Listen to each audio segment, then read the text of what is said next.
त्यानंतर एक मोठी अपडेट आहे। माणिकराव कोकाटेंना 2 वर्षांची शिक्षा सुनावण्यात आली आहे। कागदपत्र फेरफार प्रकरणी कोकाटेंना ही शिक्षा सुनावण्यात आली आहे। कोकाटेंनी फसवणूक केल्याचा आरोप आहे। 1995 साली कागदपत्रांची फेरफार आणि फसवणूक केली होती असा आरोप त्यांच्यावर आहे। तर कोकाटेंच्या बंधूंना सुद्धा शिक्षा सुनावलेली आहे। नाशिक कोर्टाने हा निर्णय दिलाय। कृषी मंत्री माणिकराव कोकाटे त्यामुळे अडचणीत सापडल्याचं दिसतंय। माणिकराव कोकाटे आणि त्यांचे बंधू सुनील कोकाटे यांना नाशिक जिल्हा न्यायालयाने 2 वर्षांची शिक्षा ठोठावलेली आहे। 2 वर्षांचा कारावास आणि 50,000 रुपयांचा फाईन अशी ही शिक्षा आहे। तर माणिकराव कोकाटे आणि त्यांचे भाऊ यांच्या विरोधामध्ये गुन्हा दाखल झालेला होता। 1995 साली कागदपत्रांची फेरफार आणि फसवणूक केल्याचा आरोप त्यांच्यावर होता। तर माजी मंत्री तुकाराम दिघोळे यांनी याविषयीची याचिका दाखल केलेली होती। भारतीय दंडविधान संहिता 420, 465, 471, 47 अन्वये त्यांच्यावर गुन्हा दाखल झाला होता आणि याच प्रकरणामध्ये आता 2025 मध्ये म्हणजे तब्बल 20 वर्षांनंतर त्या प्रकरणामध्ये त्यांना शिक्षा झालेली आहे 2 वर्षांची।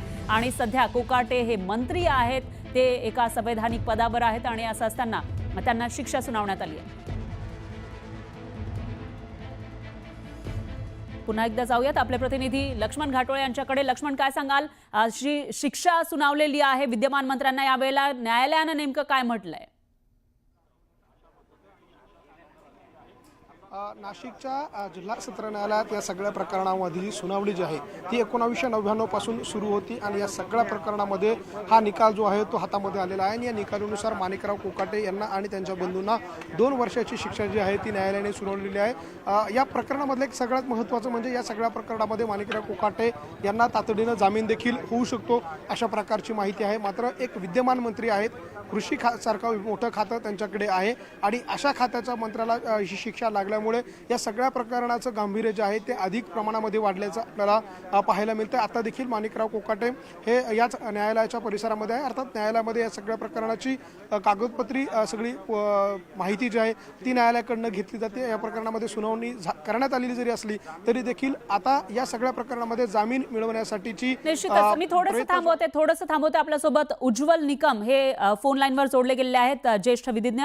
उज्ज्वल निकम सर, एक विद्यमान मंत्र्याला 2 वर्षांची शिक्षा झाली आहे। 30 वर्षांपूर्वीचं हे प्रकरण आहे। आता याच्यामध्ये कायदेशीर बाबी पुढे कशा पद्धतीने होऊ शकतात?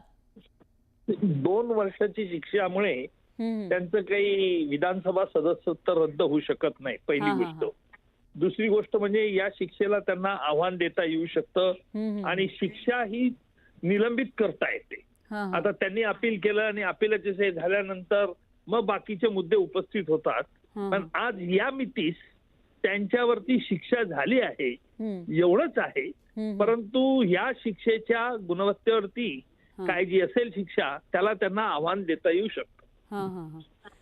उज्ज्वल निकम सर, ते एका संवैधानिक पदावर आहेत आणि त्यांच्यावर फसवणुकीचा आरोप झालेला होता, फेरफार केल्याचा आरोप होता कागदपत्रांची। या प्रकरणामध्ये त्यांना ही शिक्षा झालेली आहे, त्याच्यामुळे आता त्यांच्या अडचणी वाढणार असंही बोललं जाते। आपण पॉलिटिकली बघितलं तर तसं काही होऊ शकतं का? नाही, राजकीय दृष्ट्या हा नैतिकतेचा प्रश्न आहे। त्यांनी यापुढे काय करावं किंवा काय करू नये हा त्यांचा नैतिकतेचा प्रश्न राहील। कायदेशीर दृष्ट्या म्हणाल तर आज या मितीस त्यांना कुठलीही कायदेशीर बाधा येऊ शकत नाही आणि कायदेशीररित्या ते जामीन सुद्धा घेऊ शकतात असं आपल्याला म्हणता येईल, म्हणजे त्यांना जेलमध्ये जावं लागणार नाही।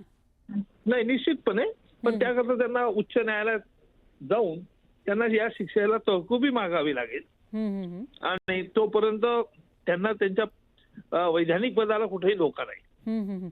उज्ज्वल निकम सर, तुम्ही एक ज्येष्ठ वकील आहात, कायदेतज्ञ आहात आणि बऱ्याच वर्षांपासून तुम्ही प्रॅक्टिस करताय, तर एखाद्या विद्यमान मंत्र्याला अशा पद्धतीनं शिक्षा होणं याकडे तुम्ही कसं बघता?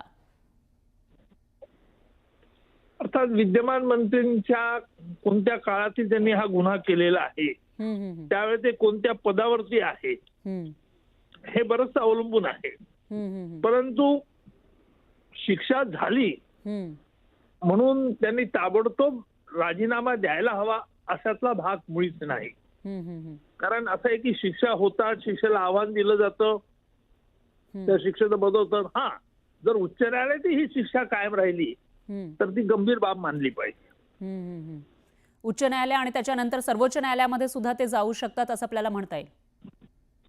निश्चित, जोपर्यंत कायदेशीर त्याच्यावरती उपचार आहेत तोपर्यंत त्याचा वापर त्यांना करता येऊ शकतो। निश्चितच उज्ज्वल निकम सर, धन्यवाद. तुम्ही न्यूज 18 लोकमतशी बोललात त्याबद्दल. तर आता जामिनासाठी उच्च न्यायालयामध्ये सुद्धा जाऊ शकतात कोकाटे असं म्हटलेलं आहे उज्ज्वल निकम यांनी. त्यामुळे कोकाटेंकडून पुढे कशा पद्धतीनं पावलं उचलली जातात ते बघावं लागेल आणि ही जी शिक्षा झालेली आहे याचा काही परिणाम त्यांच्या सध्याच्या पदावर किंवा राजकारणावर होतो का तेही बघावं लागेल.